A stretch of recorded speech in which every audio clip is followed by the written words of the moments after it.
For the fight fans joining us and the millions watching around the world. Out of the red corner.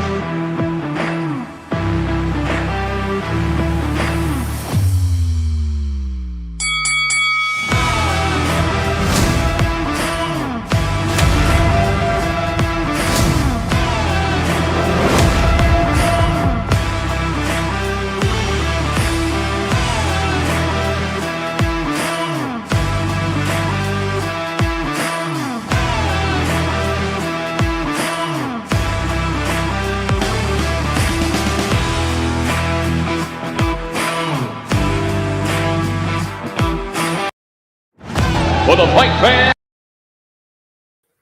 Wrong button. Yes, everyone, welcome back to In the Red Corner podcast with me, Ross. I hope all's well.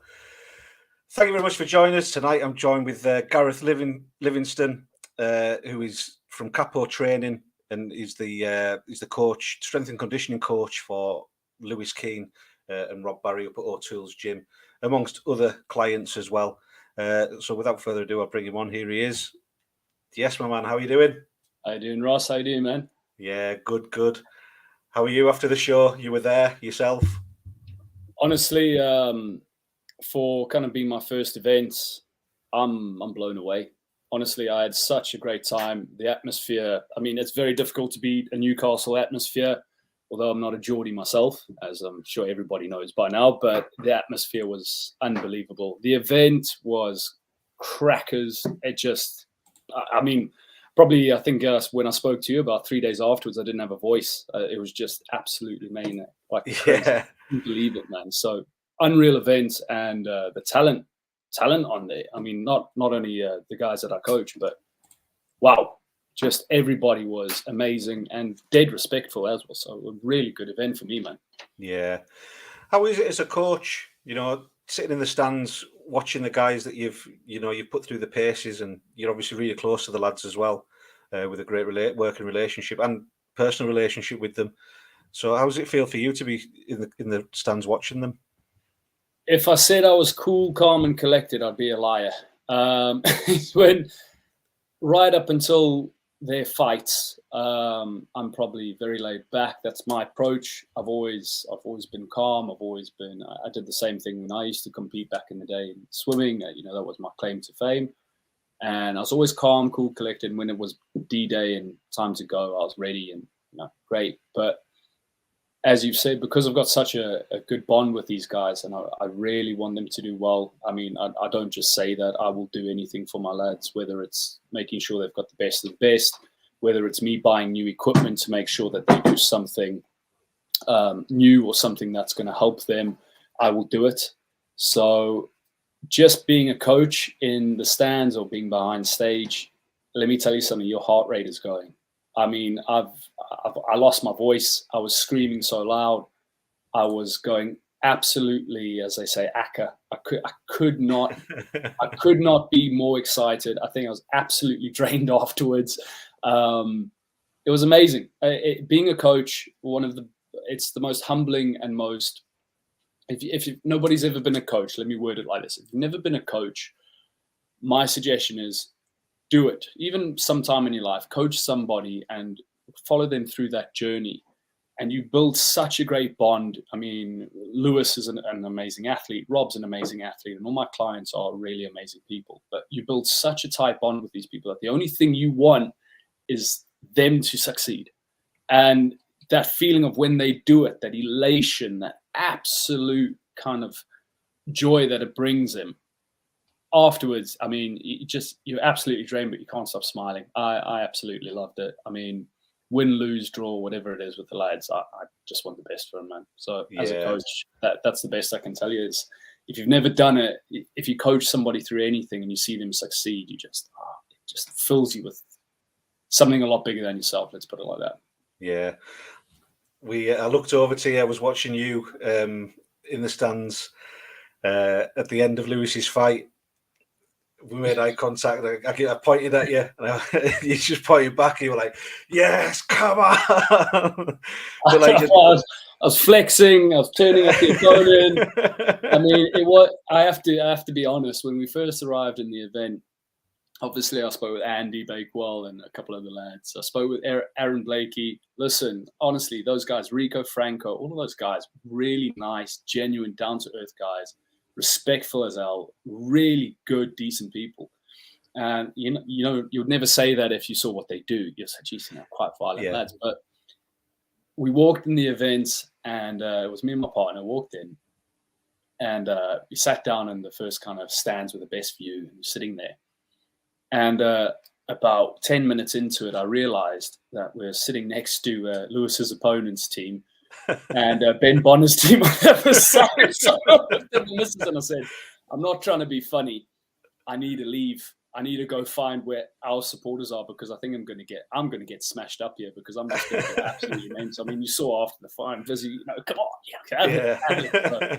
on, we did. I mean, all respect to those lads, and they put on a great show as well. But I couldn't sit next to their fans. I think I would have been thrown out. So. Yeah, you mentioned there. I love the respect between all the fighters and stuff. It's there's a stigma around the fighters and things like that because of what they do. It's bare knuckle. It's it's gruesome. It's barbaric. It's all those things. You know what I mean? But it's not. The respect level is unreal between the lads, and 100%. It's art. I was saying last night, it's art that these lads are creating. Almost, it's a beautiful thing. It's violence in its most primal form, but it's it's a beautiful thing to watch. 100%. And going back to the podcast we did before with you and Lou, I mean, Chaz was on there as well, which good mate of mine now as well. We actually used to be mates apparently.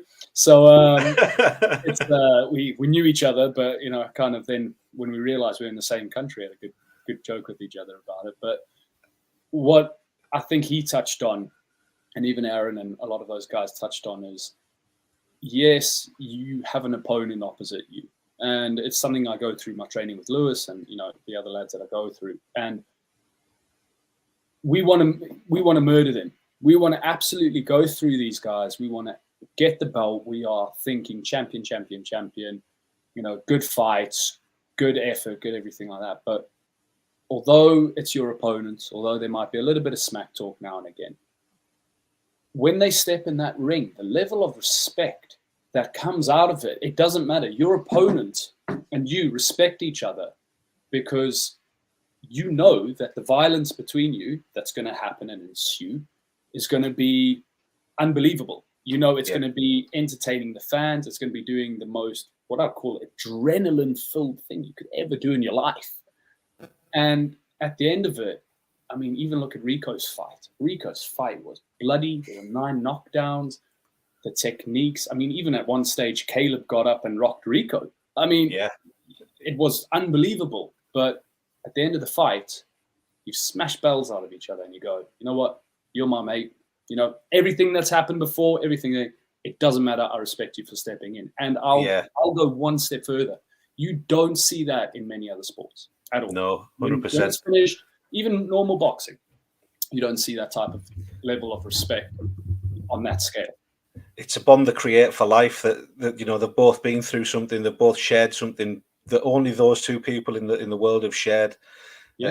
Doing what they're doing, and it creates something special between them, doesn't it? 100%. I mean, besides sharing probably a bit of spit and a bit of blood between each other, yeah, of course, yeah. No, like I've said to many people, not my cup of tea to get in there. Yeah, I'm sure I could probably handle a fight or two, but I wouldn't want to do it. And my hat goes off to the guys that do this. I mean, it doesn't matter what weight class you are. You step in that ring, that the square circle, whatever it is, respect, 100%, because you're in there for a war. That's it. Yeah. And I have to say one other thing: the German lads that came through, my hat goes off to them. I think they both lost their fight. Yeah. But my hat goes off to them. The heart and spirit those guys showed as well to just keep going, get up and put on a show. They really put on a show. Unbelievable. So my hat goes off to those lads. Yeah. I mean, I had a podcast with Teddy Rubiga, Dustin Rubiga, who goes by the name Teddy. I've got him coming on tomorrow night as well, so that'll be brilliant. I'll be doing a podcast with him again tomorrow night. I've so much respect for the man. I really have. He's such a nice fella as well. Gosha, didn't really get the chance to speak to Gosha. He was staying at a different hotel. But again, like you say, what a performance, Unbelievable. A hell of a fight. And Teddy Rubega, he just, I think, Andrew Baker said it the other night on the podcast, he'd have him back the next show, whenever he's ready, what he wants to come back, although he lost, his stock went up because of the level of performance that he put on. Of course.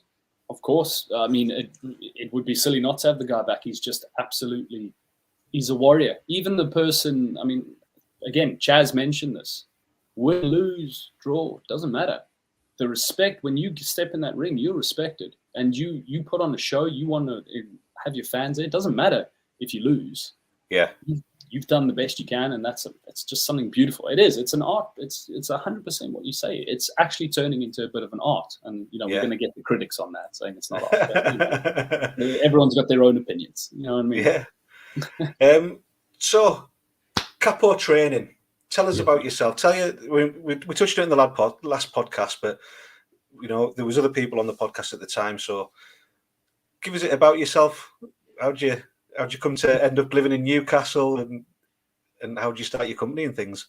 So basically, a very brief history about me. I don't want to bore people about this, but I used to be a very big athlete in South Africa, and in the regards, I used to love everything. I used to love running, I used to love swimming, football, rugby, all of the sports. Played every sport under the sun. My parents obviously made sure that I was trying to do my schoolwork as well, because I needed to do that as well. But I was always out. I was either playing with my mates or on a bike somewhere, busy riding around. Love to be active, love to be fit. I fell in love with swimming. That was my passion, not just because it gave me massive shoulders, but I actually really enjoyed the sport. While I was competing for nationals and in nationals, I actually took up boxing as a hobby, because my mindset was, I want to be the fittest person in the pool. I wanted to do something that what they would consider cross training, in terms of not just doing your sport, doing other things. Some people that do boxing, do cycling. It's something what you call cross training. I did boxing, and I was very, very blessed with coaches in my life. I have to say I've been given an opportunity that I cannot believe. Most people go, oh my God. My swimming coaches were the 2004 Athens gold medalists that beat the Americans in the relay race in Athens. Ray Kneertling, Lyndon Ferns, Roland Skuman was on there. He wasn't my direct coach, but obviously you speak to him.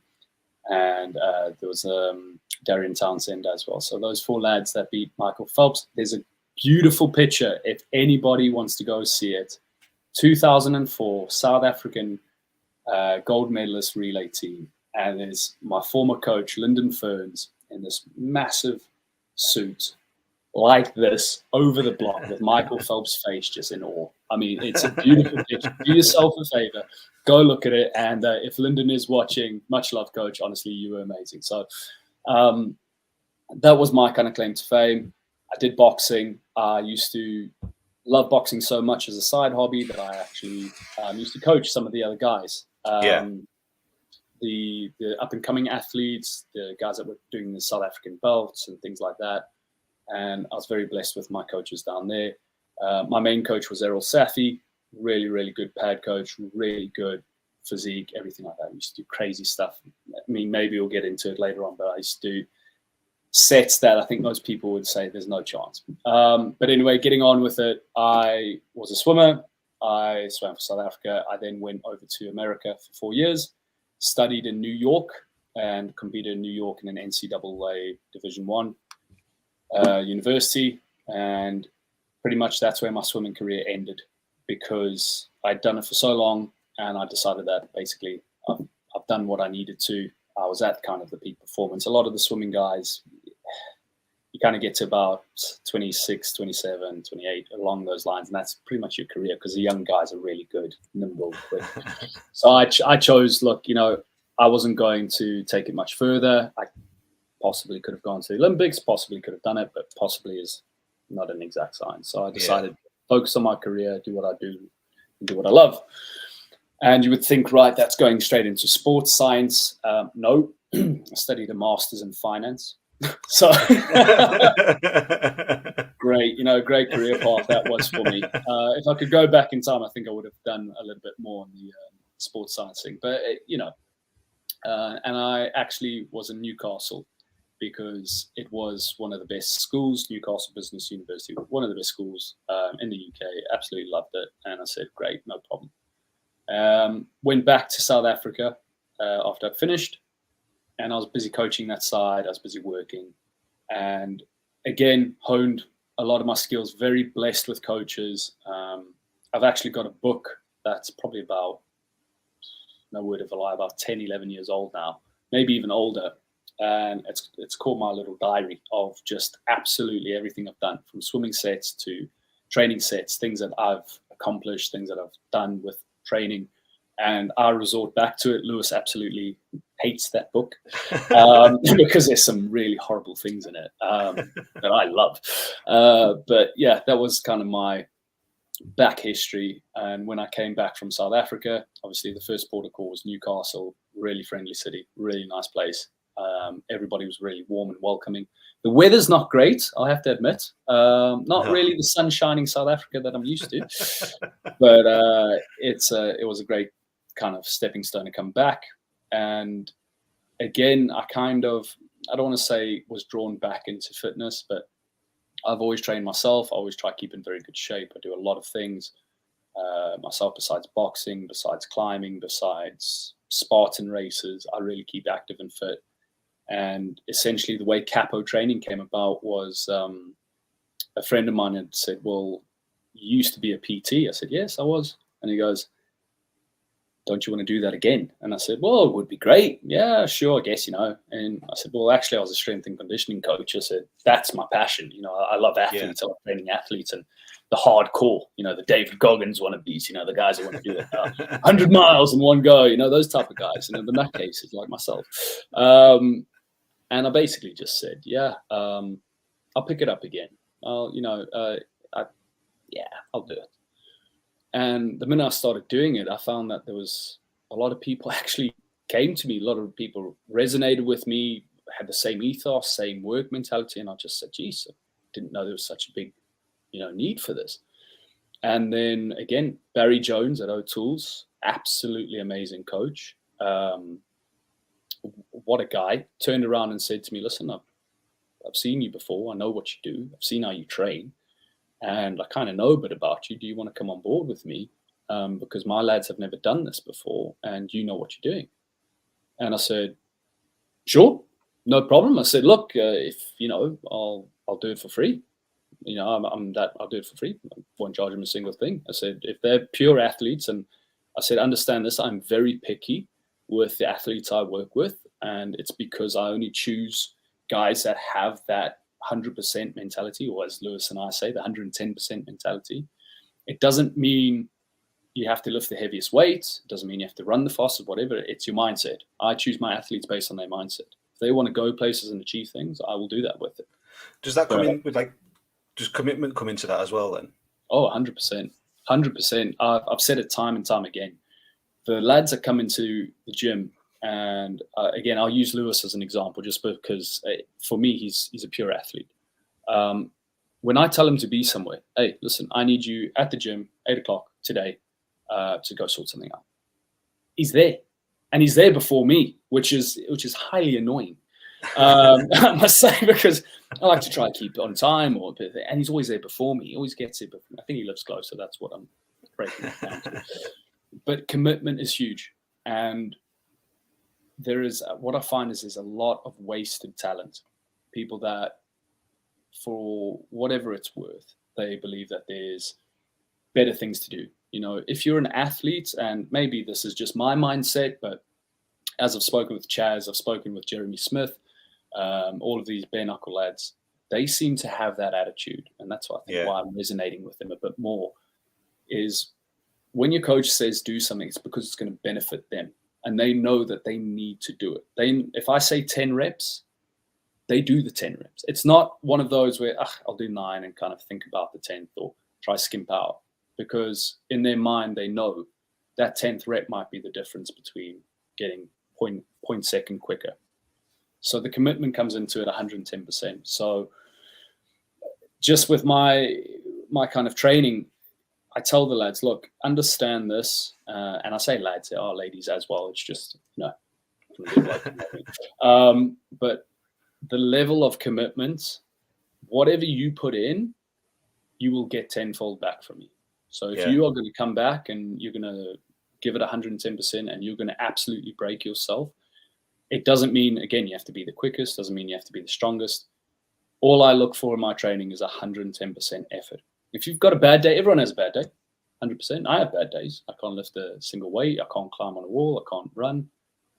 But if you put 110% in that day, even if it's only 40% of your best, you put 110% in, you have to be happy with that.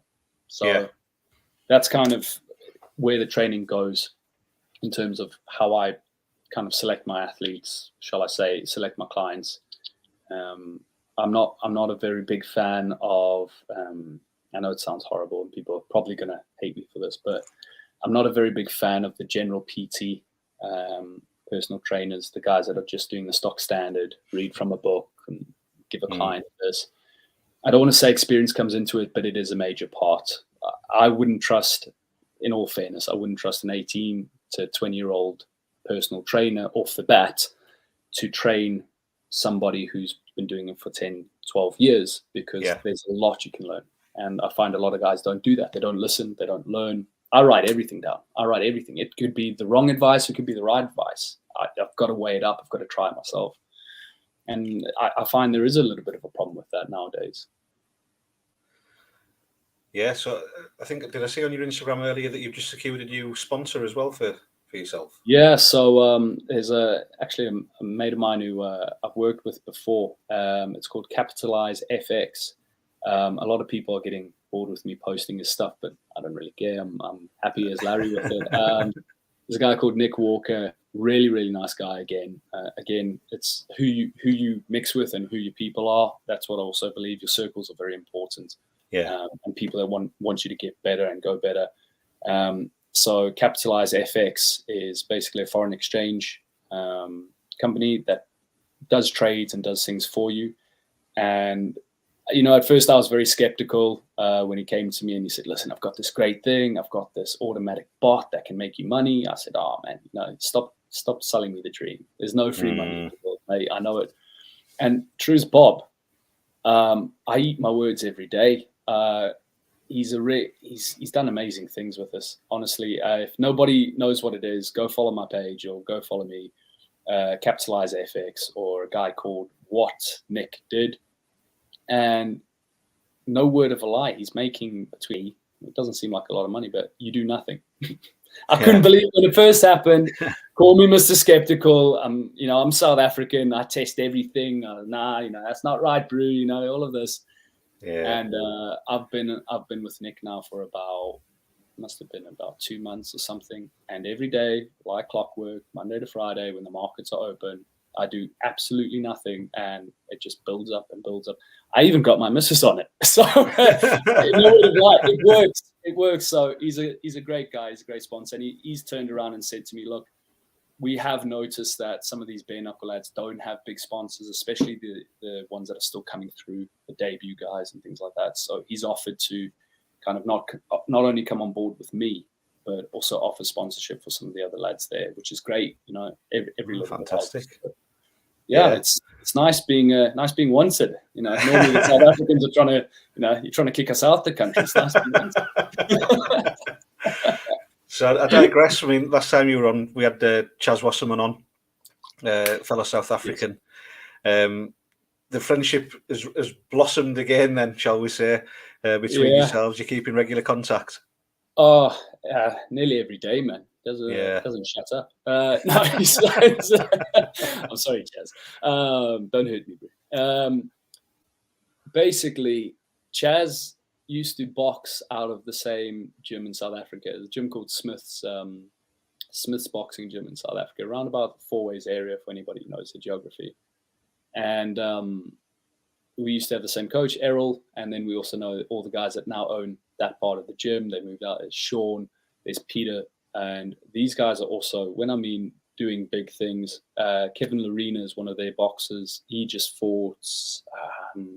He fought the undercard on the last Tyson Fury fight. All right, okay. Really nice guys, really decent, honest, God-fearing people, really, really decent sods. Yeah. And funny enough, when Chaz started speaking on that podcast about where he'd been and things, and I thought, yes, I know this voice somewhere. I've heard this guy before, mouthing off in a gym. I've heard him before somewhere. I know this voice. And the minute I saw his face, I thought, yes, he's familiar, this guy. I know him. Yes, I know this guy. Anyway, after the podcast, he kind of reached out, and we both reached out and had a chat with each other. And I think, again, I feel sorry for my neighbors and I feel sorry for people. We were having such a laugh because we couldn't believe that we were in the same gym. We knew each other. We used to train. I think we even had a couple of, sessions with each other, stuff like that. Crazy. But back in the day, he was really focused on his career and I was obviously focused on mine. So you kind of, missed out on a few things. And it's got so good in terms of the relationship. Again, I speak to everybody. That's me. That's probably one of my biggest assets and biggest flaws. I don't care who you are. You could be the king, the queen, whoever it is. I'll speak to you. I'll have a chat. I love it. And we've been speaking quite a bit. And I'm actually going to be setting down to go to London for a couple of days and helping Chaz with a few bits and bobs, some secret stuff. And basically take him through a couple of the old sessions that we used to go through, a lot of drills, things that we used to speak about. We speak quite regularly, like I say, nearly every day now. And I'm going to try and do my best, not only to help him with his camp, but get him the fights that he wants. And I know there's a lot of bad blood between just a Jeremy. Touch, yeah. Yeah, just a touch. I picked up on that on the last podcast. I don't know if you did. But I love looking at athletes. I don't care whose corner it is. But Jeremy has always been a decent side to me. He's always spoken to me. He's always helped me with anything that I've had questions on, especially in a sport that I was fairly new to in terms of, I've trained sports that are similar, but bare knuckle, when you think about it, it's just, you've got to combine a whole different, ballpark. And I said to Chaz, listen, if you need me to help you for this next fight, or you want some advice, you want some things, I'm happy to do it, man. So, I've got a couple of days booked down in London to see if we can get him up and running and sorted out. And there will be some work done. So Chaz is coach. There will be work completed.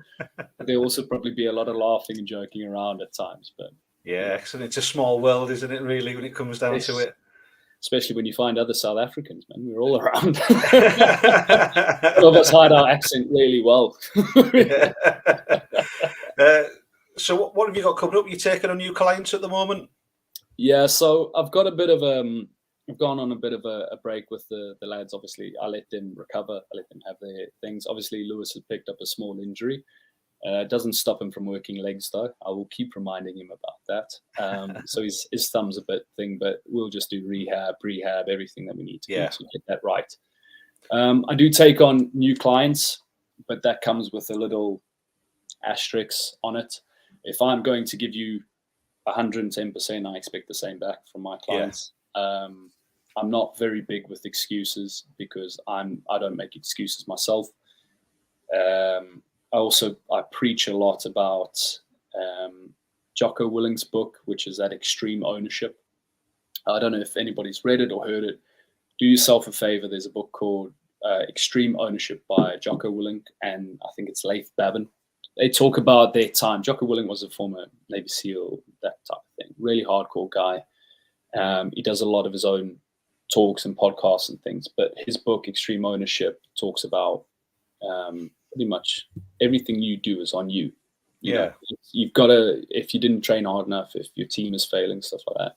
And that book really resonates with me and my clients. So if somebody doesn't lose the weight they want to lose, if someone doesn't get as strong as they want to get, it's on them, because unfortunately there seems to be a bit of a culture online where people like to either blame their coach, or you see it a lot in bodybuilding. I try to stay away from bodybuilding, especially I again, it's not my forte. I can get you strong. I can get you lifting good weights naturally, you know. But again, bodybuilding is another kettle of fish. I would love to learn more about it. I actually am learning more about it, about their world, about what they do. You know, obviously, a lot of it is substances and things like that. Me personally, I'm not about that life. I don't take anything. I never have, never will. But you've got to understand, it's all about knowledge, all about gaining it. So bodybuilders, I find that they love to blame their coach for a lot of things. Yeah. If they didn't make it, it's a lot of, you know, oh, my coach wasn't good. And unfortunately, that's not the case. You've got to have a look at yourself. So yes, to your answer in the very long-winded way. Yes, I am taking on new clients. I do have some slots available. I do offer online coaching. Again, little caveat, you have to check in with me. I'm not going to let you go off and be, you know, going out and say, oh, it didn't work, because I will hold you accountable. I hold myself accountable for my training, so I'll hold you accountable for it. Yeah. So yeah, it's good. It is growing, which is lovely. And I love working with new people, all types. I've had, you know, the youngins, the teenagers, things like that. I used to coach, you know, the young teenage girls in South Africa for their swimming, and it was, you know, they are completely different to the way you're going to train bare knuckle boxer, to a rugby player. It's all, but I love it.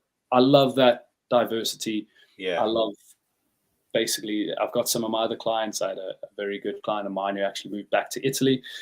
And in 8 months, it's on my profile. You can go check it. I think his name is Vito X05 or Vito X01. Go have a look at him. In 8 months, it's changed his life, man. Honestly, he looks like an absolute unit. So I'm very proud of that. I mean, it gives me a lot of pride to say that, you know, one of my guys looks like it. But it's all about. So obviously the physical side of things you look after, and you know, you've explained there that you're very picky with your clients and things like that. Mentality side as well, is that something that you kind of focus on too? Yes. The way I'd put it is, a lot of athletes, and you would pick this up even with Lewis and some of the other lads you speak to, it is a very, very difficult time that I think everybody is going through. And I don't say that lightly. I say it in the sense of, you can see the greats. You know, you've even got Tyson Furies, you've had the Mike Tysons, you've had all these other athletes, pro athletes. Michael Phelps, in my expertise. These people suffer with depression at times. They've had everything. They've achieved the most in their life. And you think to yourself, why? And the mental side of things is so, so important in sport.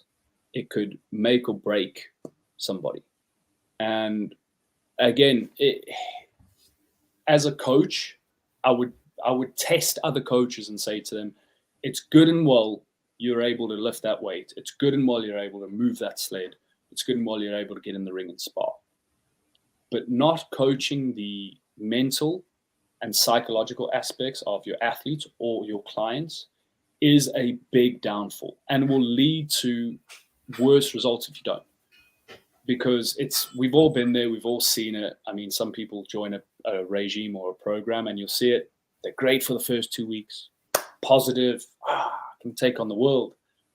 And you see them after week 3, week 4, when things get a bit tougher, start slowing down. And most people either give up, or, you know, it's not for them, or they're not ready. And that's the mental aspect. Speaking about that more in depth, I'll give away a little secret about some of the camp with Lewis. I forced him to do meditations. And forced is a very strong word there, but I kind of had him laying on his back and like, you will do this. And I don't care what you think about it, you will do it. And he actually respected it after, when he realized what it was about. And I believe in mind-muscle connection, a lot of it. You've got to be able to be in control of your body and your parts and how it moves. And you've also got to be able to generate a positive flow, positive energy. I work a lot with kettlebells, especially with athletes, good for their core, good for the thing. But it's also more about building the right patterns, building the right things. So what I did with Lewis was I ended up putting him on the floor, not sparking him out. By no means, he would do that to me. But I put him on the floor. He would lie on his back. He would close his eyes. All sounds a little bit dodgy at this point, but he would close his eyes and we'd be in a quiet space and I would talk him through a few things. I would have him tense up his toes, tense up his calves, tense up his abs, tense up his forearms, tense up his chest, his neck, his facial features, everything like that. And then take him through a bit of a guided meditation. And the meditation was positive reinforcement. It was what he wanted to achieve, how he wanted to achieve it, what he saw going into that fight, how he was going to do it, what punches he was going to throw.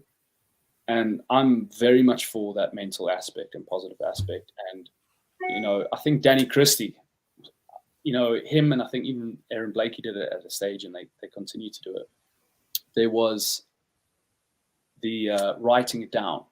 I am grateful. I am this. I am this. And it's that positive talk and that positive reinforcement every single time. Whatever you put out, funny enough, you will get back because you start believing it. If you start believing that you're tired, you're going to start yawning. If you start believing that you're going to be the best in the world, you will be the best in the world. It's crazy. It's weird. Yeah. You're also coming up, you got onto the Fully Game podcast as well. Big shout out to the Fully Game podcast. Them lads are brilliant. They do great things. Man, let me tell you, I've also got to say, just on the Danny Christie thing, that, the fights were all good, but Danny, getting called Mr. Big Arms by you, mate, honestly, that was another level. You know what I mean? The whole night was, mate, I went to the missus and went, big arms, sir. it was great, but getting back to the point, fanboy moment. Getting back to the point. You got on the Fully Game podcast. Yeah, the Fully Game podcast. The guys reached out to me. I believe I'm going down there on Sunday. So big shout out to the guys. Thanks for having me come down. It'll be an absolutely amazing time. I'll try to behave myself as always. But again, I'm the crazy South African, so we'll see what happens. But I have to say, it's Ellis is the one who does obviously the modeling and the things there. Man, I really have to stop. I have to block the guy, I think, because I've been scrolling through on my phone before, and I mean, my missus is like going, "Who the hell's that?" You know what I mean? And I mean, he's got his whole ham hock out and things like that. Yeah, it's a bit different, but I think the guy's done an absolutely amazing job. But yeah, they both do amazing things. Josh as well. Yeah, Josh as well. Honestly, I pretty much watch his stories every day. See what they get up to. They're really good, and also again, with their training, with their mentalities. What they do, good laugh, good joke, and good banter. They're building something special. Definitely. Oh yeah. Definitely. Gareth, I won't take up much more of your time. I appreciate you coming on, my friend. Thank you very much. It's always a pleasure to speak to you, mate. Only a pleasure, Ross. Thank you very much for having me, as always. And again, always humbled. You guys do an amazing job. I think it goes without saying. Andy Bakewell team, the BKFC team in the UK. Dave Feltman, all of those guys. It's an amazing event. You guys really put on a show. You guys with your coverage, your reviews and things are amazing. So again, Ross, keep it up. Thank you. You and Lou do an amazing job. Really, shout out, Lou. Big shout out to Lou. You guys keep it up. Keep up the amazing work. A little shout out to the BKFC ring girls, because for the first half an hour, I felt dead sorry for you because everyone was getting knocked out in the first minute. So apologies on that, girls. You are all lovely. You are all amazing. Yeah, they do great things. Yeah, good job there. And man, absolutely, man. Thank you very much for having me. As always, great. Yeah, it's amazing chatting to you. Yeah, so, you too. Spot on. I'll speak to you soon, Gareth. Thank you very much. Cheers. Have a good one, my bro. Cheers. Best of luck for the future, mate. Speak to you soon. Appreciate you. There he is, ladies and gents. Gareth Livingstone from Capo Training. Go and check him out. It's not in at the moment, but I will put it in the description box, a link to his Instagram. So go over there and give him a follow. Appreciate you all coming on. Jab that like button, jab the subscribe button. It goes a long way to help my channel, so I appreciate it. So from the Red Corner podcast, I'll be back on tomorrow night with Dustin Rabiga. And I've also got Smudge from the BKB as well, talking about his fight coming up at the O2. So keep an eye out for that. Go and have a look on my Instagram. Give that a follow as well. Appreciate it. Speak to you soon, everyone.